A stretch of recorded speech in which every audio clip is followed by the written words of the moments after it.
What happens often is the tyranny of the urgent gets in the way. Can you make the technology work? Can you get your first customers to pay you for the product? Can you hire people? And people don't put forethought into the culture that they're trying to build. And every company has a culture, whether you do it by design or not, whether you articulate the values or not. And especially in startups, there's this notion of building your tribe.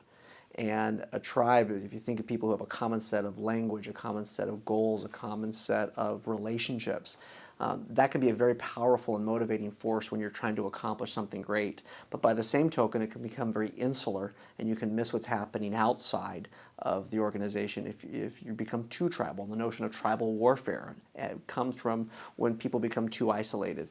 And so if you can put the proper HR and organizational dimensions in place where it's not bureaucratic, but it's the right discipline, and you scale it up as the company becomes larger, it makes things a whole lot easier when you get to 10, 50, or hundreds of millions of dollars in sales.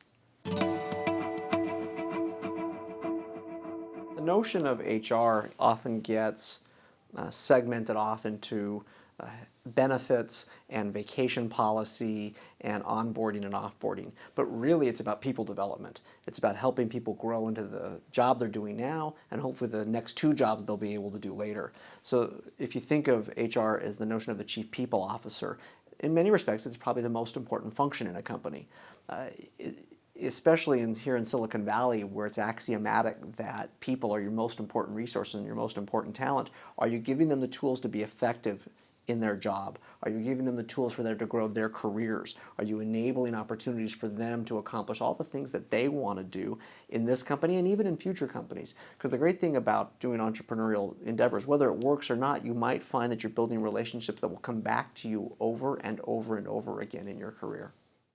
The best companies have HR as an executive position at a seat at the table. The best companies are the ones that know that the people asset is the most important thing that you've got to focus on in people development. And that's acutely more important as we move to an increasingly knowledge-based global workforce. And so if you don't have a person with a seat at the table, you will not get the best people on your team.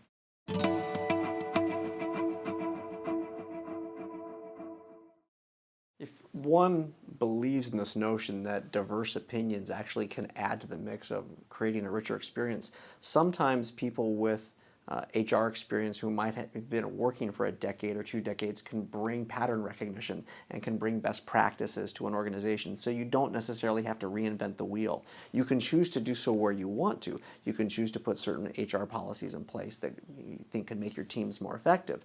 By the same token, you can find people, and there are many of them out there, who've worked in companies that have taught best practices for how to motivate people, how to grow people, how to manage people, how to help people succeed who are struggling, and also how to coach people out when it's not working. So sometimes there's some best practices at great companies. You know, the larger firms, I worked for GE, the organizational development function was probably the most powerful function inside of the company because they realized that they had to invest in their employees. And some of those best practices I've been able to copy in some of our smallest companies in our portfolio.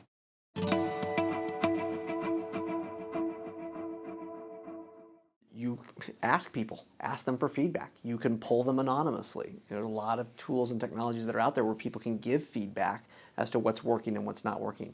Sitting down and having regular one-on-one sessions with your direct reports. What's working, what's not working.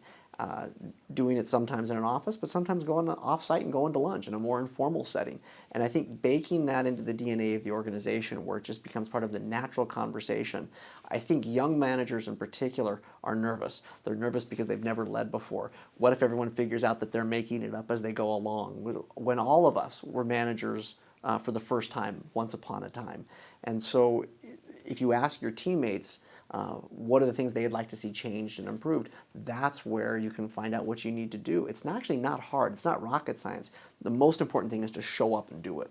If you can build a culture of open communication, not avoiding hard issues and not just where everybody gets a hug, but you can give feedback to each other on what's working and what's not working, that's when it goes well. But when you don't have the ways, the signals, the language about how to talk about values, how to talk about behavior that's acceptable, that's when it goes off course. And a great example is in startups. If you have a teammate who is responsible for a set of tasks and they're not getting delivered on time or not to a high enough quality, how do you have that conversation with people when it's a collegial environment, you're working till 2 or 3 in the morning, maybe it's one of your co-founders. How do you say, hey, look, you're not getting the job done and you're letting the team down? How do you have that conversation in a way that is professional, it's directed, but it's also effective?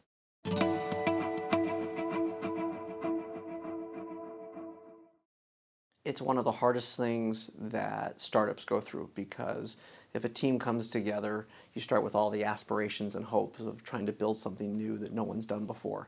And when one founder, perhaps if a skill set is not scaling as the company grows, or there's a personality conflict, how do you manage those situations professionally, but don't be afraid to make a change? Sometimes entrepreneurs are afraid that they'll be judged incorrectly, or they'll be judged that they did not hire well or choose well, and so they'll keep doing things over and over again that just make things worse, as opposed to actually tearing off the Band-Aid.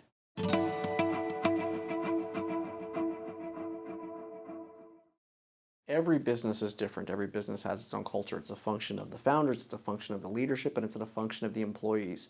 And I think HR is kind of one facet of people management. More broadly, it's about organizational behavior and organizational dynamics.